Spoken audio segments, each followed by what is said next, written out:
Uncanceled Comedy Collective presents Top Censored News of the Week. It's time for Top Censored News of the Week, bringing you the stories the mainstream media just refuses to cover, but if they do cover them, they always do it in a sloppy or dishonest way, and it's always on purpose. I'm here with my co-host, Craig Pasa Jardula. Today, we're going to go through the top 3 stories. Coming in at number 3, Interpol arrests Yoel Adler, an Israeli member of Lev Tahor, the world's largest child sex trafficking ring. This is the arrest occurring. That's him. That's Yoel Adler. So what do we know about this guy? Well, let's start with this. We have, here we go. We know. So he was arrested. This is January 26th. Let me take this off so you can see it. There he is, being arrested for human trafficking. He'll be extradited into Mexico. Well, he was arrested in Guatemala.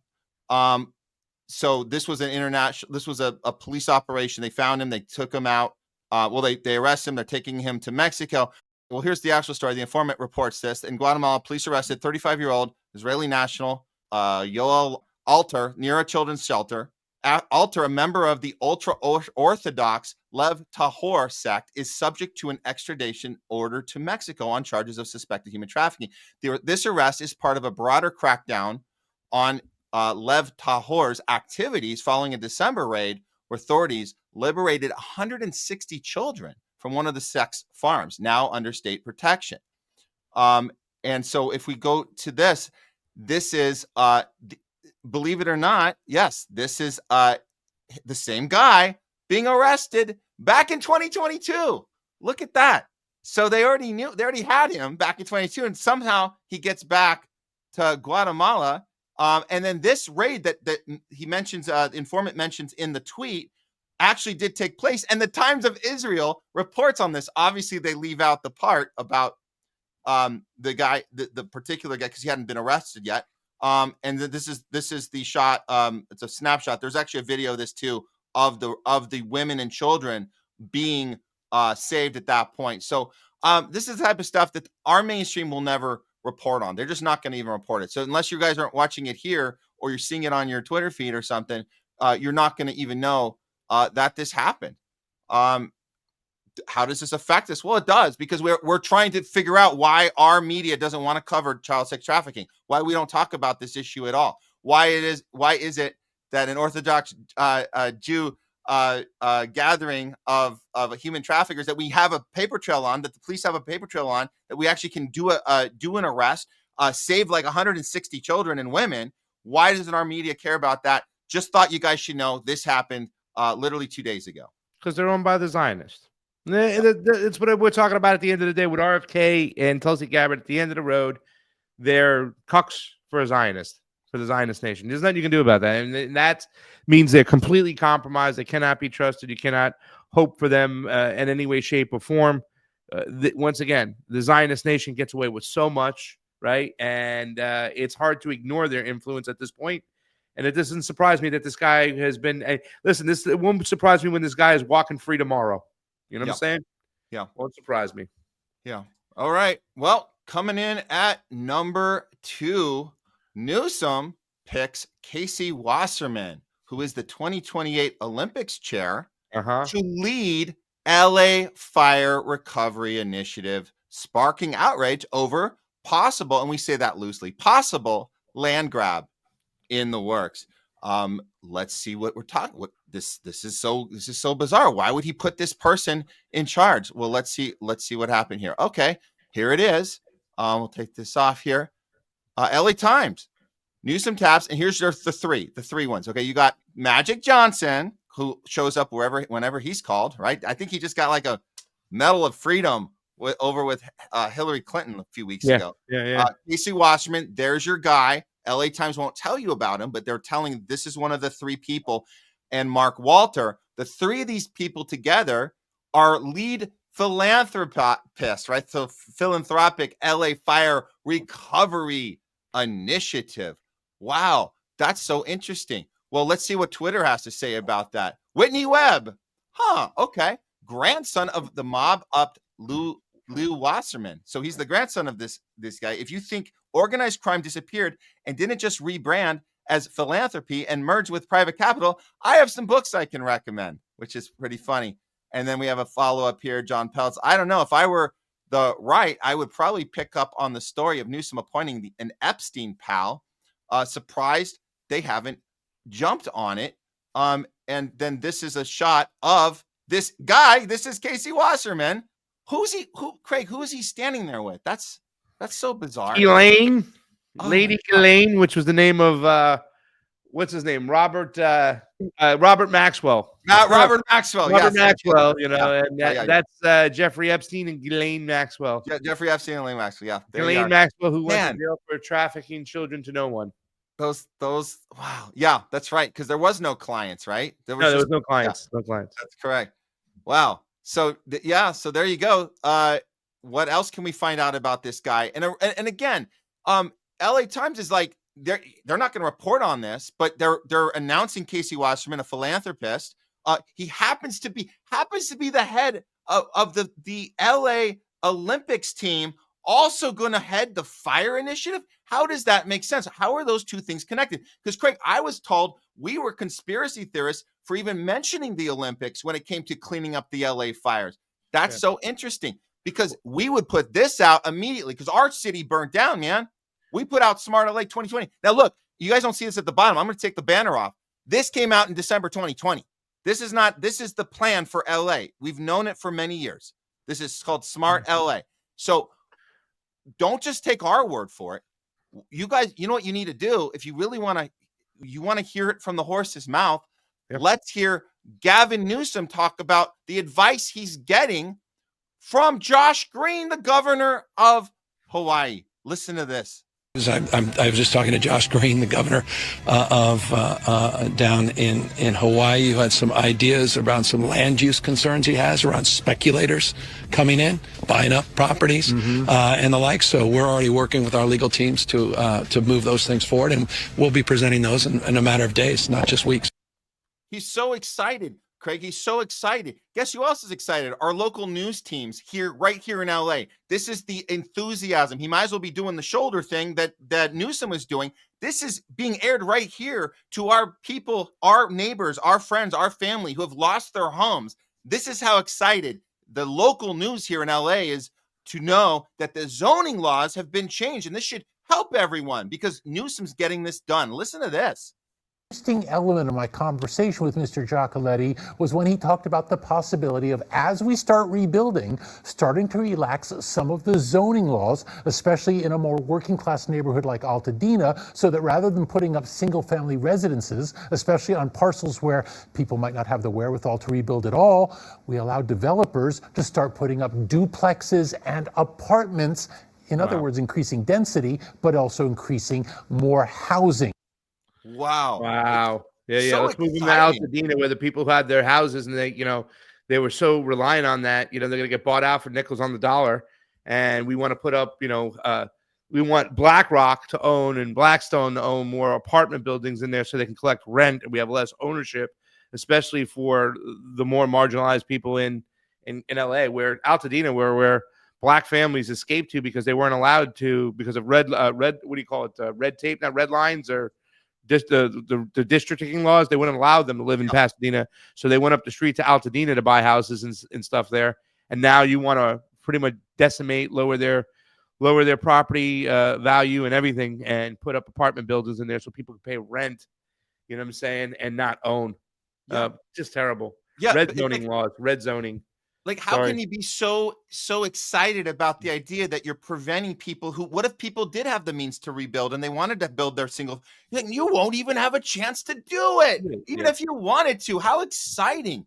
So these commercial people come in, these big real estate mongols come in, just the way Josh Green explained to Newsom, this is how you do it. We're doing it in Lahaina. You and I know, Craig, we saw it in Lahaina ourselves. Yeah. This is how they do it. This is the game plan. It's called a land grab. And we're not conspiracy theorists to point this out. We are furious at this point. We started by asking questions because that's what you do when a horrible thing happens. We had 8 fires pop up all around us in 48 hours. It happened. Climate change, this, arson, that, whatever you want to say, it happened, and we're looking at what happens next, and we could precede this happening. We anticipated this was the plan. We know that smart, you can call it what you want. This is smart LA 2028. Yeah. There's a lot of names for it. We call it whatever you want to call it. It's due to carbon footprint, you call them 15-minute cities, whatever you want to call it. This is what's happening. And now with this Wasserman guy involved and announced by the LA Times, he's part of the team. He's going to help rebuild LA, the LA Fires Initiative. He's one of the 3. He and Magic Johnson and the other guy, they're going to put their philanthropy heads together and figure out how to screw us all and give it all to the upward transfer of wealth to the rich, elite, globalists, and the rest of us will own nothing and be happy. And you'll have nothing and like it. That's right. All right, let's get to number 1. Coming in, top censored news, the number 1 story this week. Military Black Hawk helicopter strikes down American Airlines commercial flight near DC. Does not appear to be accidental. And why did I include that in the tag? Yeah, I know, Not right? appear. We don't know. We don't have all the information yet. But I will start with this. Let me start with this. This is the actual footage of the crash. Let's see it.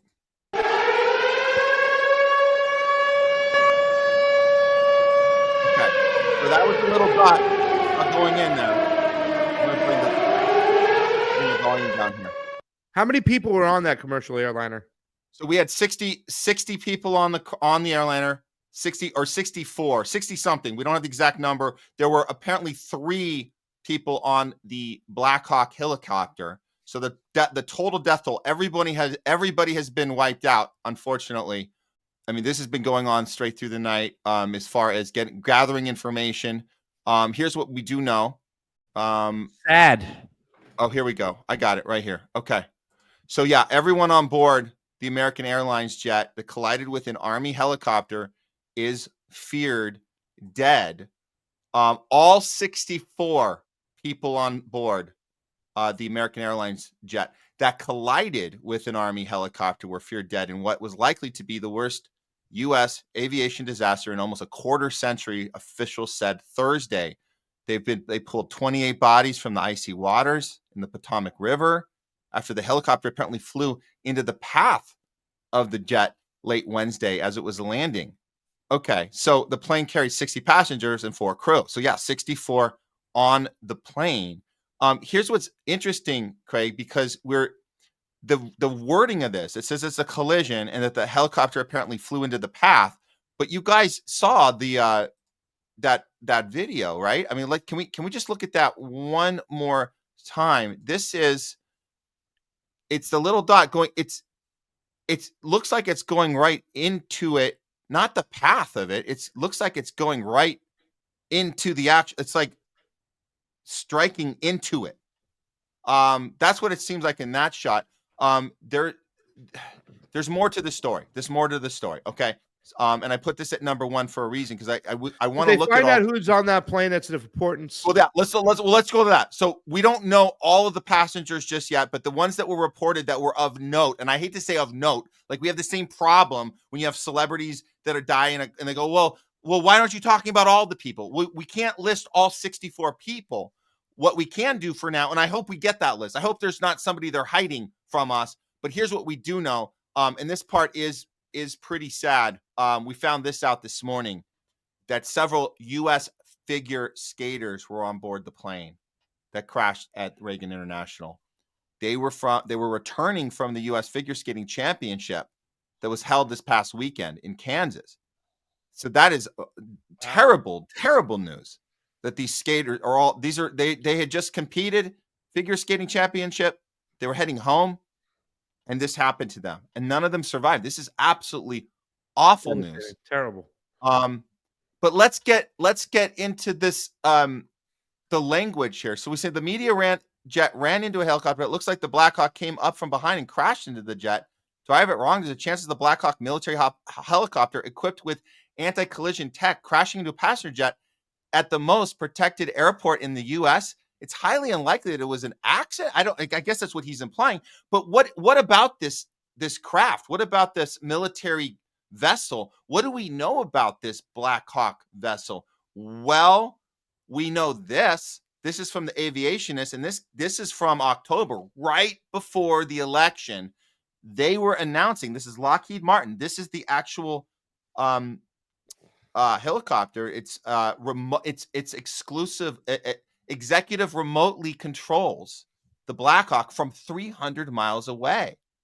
And so they were able to do a demo. This was back in October. So this is a thing that can be controlled remotely. It's very, very, very interesting when you look at it that way. Also of note, and we know this for a fact, it seems that it was coming from a CIA headquarters on its way to wherever it was headed. We don't know where it was headed. We know where it was coming from. And we know that the vessel itself can be controlled remotely. Now, let's see what our president, our newly elected president in his second term, what he had to say on Truth Social. And this is where things get even more messy, because you got this messy. We know Trump's a messy guy, and he does messy things. Well, let's see what was his first reaction. You're not going to get this reaction from a Biden or an Obama, or this. We know that. This is what we're going to get from Trump. The airplane was on a perfect and routine line of approach to the airport. The helicopter was going straight at the airplane for an extended period of time. It is a clear night. The lights on the plane were blazing. Why didn't the helicopter go up or down or turn?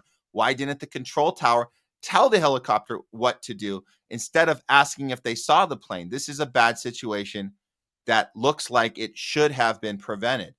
Not good. So, of course, mainstream went crazy on Trump. How dare you suggest all this stuff? How dare you? You're not being a president asking these questions. Now, we here at the Homeless Left feel that these are good questions to ask. Is it appropriate that a president asks? Maybe, maybe not. But certainly we can ask these questions. What went wrong? What is it? Do we just write this off as an oopsie and move on? Well, then Trump gets on, I guess he's on in a press situation this morning, and he kind of steers to a different direction where I guess he's insinuating it might be a DEI problem, and I don't know if that's the right approach to try it. Here it is.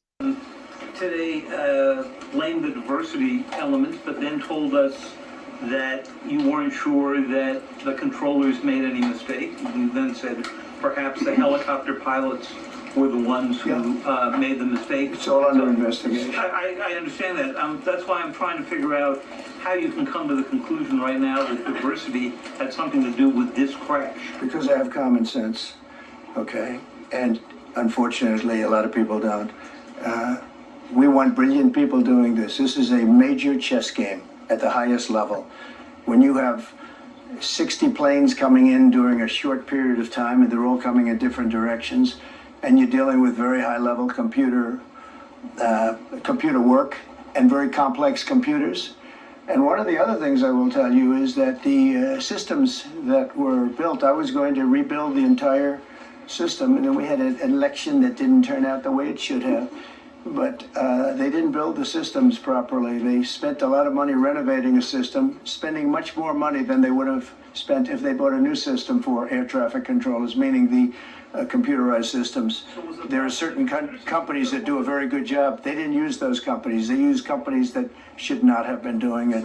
No, I think it's very important to understand. Yeah, let's. It's always bad management. It's never the system itself. It's always bad management. Yeah, I and if you disagree with me if you think I think that his initial reaction was a little more open-minded to what could have gone wrong. Let's look at that. And I read that as we need to look at not just who effed up. We need to look at, was there something else going on here that we don't know about?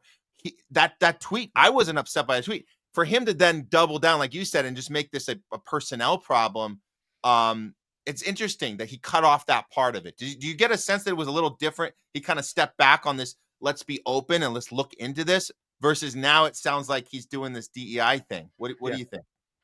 I mean, it's full of, the dude's such a narcissist that it's really hard sometimes to get a beat. Yeah. We had an election, we didn't get the right results. This wouldn't have happened. We'd have had this. And, I mean, it's, he's all over the fucking place. Yeah. And here's the thing, no matter what happens, even if it's something else, he has to always digress back to his talking points. Like he was talking the other day about deporting citizens. There's been repeat offenders 3, 4, 5, 6, 7 times. And I'm saying, now, immigrants are committing crime, but we also have people here committing crime. It's like he has to always digress back to his talking points no matter what. And sometimes he's so committed to his talking points that he'll go over the top. They're eating the pets of the people who live there. They're eating the cats and dogs, right? You know what I'm saying? So, I mean, it's really hard to get a beat on this guy when it comes to anything, because at the end of the day, he's just, when I look at him now, every single time he opens his mouth, he's just another cuck to the ruling class. So, I mean, he doesn't know how to cut off his sentences, because I actually thought the thing that came out of that, he should have shut up after it. He said, this is a advanced game of chess. I think he used the word game of chess. And that part, I think, resonates. And that resonated with a lot of people on Twitter. Played on a high level, he said, too. Chess on a high level. Yeah. That's the part. That's the important part. All this other crap, he's just he just keeps talking. He doesn't know when to shut. It lessens his argument. Yeah, it lessens his argument. But the advanced game of chess, the high level chess, that's what we should be looking at. So this is part's important. Look, I got another shot of this actual crash, and somebody just kind of looking at a little closer at the angle of which it happened, because we're thinking about this remote technology, military technology that was involved. So check this out. This is kind of slow down a little. You guys can see the actual dot of the helicopter going in to the plane. Here we go. So the plane's in the okay. So you see on the left, the little dot is moving right up to it. Boom. Okay. I mean, it's just so hard to think that they couldn't see that. The light. He even said the lights were blaring and whatnot. I mean, it's just, I don't know. Somebody said there were some soldiers on that board. There were apparently 3 or 4 soldiers on the actual military craft. But as we know, Jokers for you. Get that guy's up there. Jokers for you. The 3 soldiers on the board probably obviously had nothing to do with it. Right for you, Jokers for you. Yeah. Yeah. And let's get his previous one here. The technology to remotely control these choppers is more than available. So we know it. So again, we know it exists. It's been available for a while. We know it exists. Let's at least ask that question. And I think that Trump might have been alluding to that in the night before tweet out on Truth Social, and now he's backstepping and zeroing in on personnel problems. But we're looking at remote control possibly, so we know it exists, right? And maybe you're right, Joke. I think this is what I was saying. Jokers for you saying what I'm saying. Chess game is code. Yeah, it's code, and then he needs to shut up and stop running his mouth. That's the thing. Or unless that's part of it, right? You throw the code out, and then you do a little distraction monologue, and you get people like us irritated because we know that this just makes half the country insanely angry. So they're not paying attention really to anything. They're just hearing him ramble and say, "You're the one who fired all those employees. You're the one, and now you're going to talk about personnel problems. You just fired everyone, man. F you." So half the country's thinking that. And then they forget about the thing that's actually happening, which we're trying to look at. And we're looking at this stuff, man. Like your guy, Jason Burmis, has been on the show. He looked right at it. He said, "Hey, this is how they do Black Hawk. Let's watch this. I want to watch this. This is the Black Hawk remote. This is the exercise of what they're able to do with this exact chopper that went into the commercial airline last night. This is the video about it. Here it is.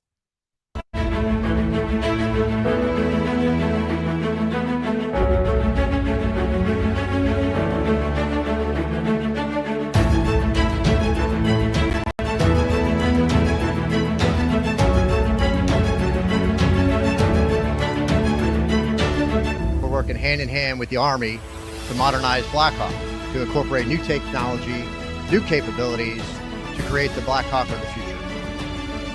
And one critical technology of all these things is autonomy. And that brings me here today.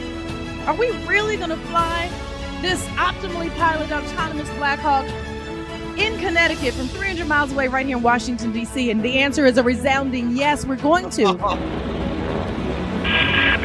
my God. You're going to see the aircraft come up to a stabilized hover, and this is going to simulate contested logistics operations where we would have a ground crew hooking up a sling load to the aircraft. And this aircraft is holding position remarkably well.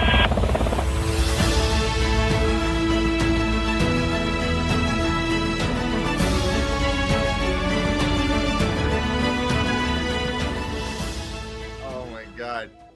You know, that thumbs up at the end, you know that those pilots on board last night, if that was the case, if it was a remote controlled operation, they would be going like this at least. It would not be a thumbs up. It would be like, holy crap. Could you imagine if there was pilots in the Black Hawk and like what Kelly is saying right now, they wouldn't have been able to override that? Like they were just wow, you know, you're being sacrificed. Not even like Bane style. Bane says, "Brother, you must stay on board. They're expecting more things." And he says, you know what I'm saying? He tells the guy you're gonna die. Well, these fuckers are just like, what's going on? What's going on? This is okay. If you listen to the Black Ops pilots discussing it online, all three were probably not even watching the sky when it happened, had no idea it was about to. Yeah, and then again, I want to go back to Kelly's previous one because I was wondering how they got the pilots to kamikaze. Well, look, we know how military operations go. We know that the idea that you're going to sign up for a job, sometimes you're the easiest really to give a job like that. You're even if whether you know it or not, you're no longer thinking for yourself. You're part of a larger operation, and you're just a mechanism in a larger machine. So these aren't getting you to take your life though. That's you might not know that you might not know. I mean, you're not being told all the information, and then you have maybe a few moments to figure it out. We're not in control of what's happening. But you've already been trained and conditioned to say, whatever my mission is, whatever my purpose is, I'm serving a larger good. And maybe you're okay with that in the last moments before you explode. But that's, you know, I'm sure that they're not giving all the information. Everybody's on a need-to-know basis when it comes to, you know, giving these kind of top-down orders. And secret operations, if this were, in fact, a secret operation, and I say if, we don't know. Let me be absolutely clear. We don't know. This is the story that we're reporting is the number one top censored news of the week. We know that the mainstream isn't going to ask this question. Military Black Hawk helicopter strike, and we put strikes down because it literally ran into the American Airlines commercial flight. Yeah. And it doesn't appear to be accidental. It might be, it might not be, but we want to ask those questions, and that's why we give you guys top censored news of the week. Fortunately, we're here to bring you top censored news of the week.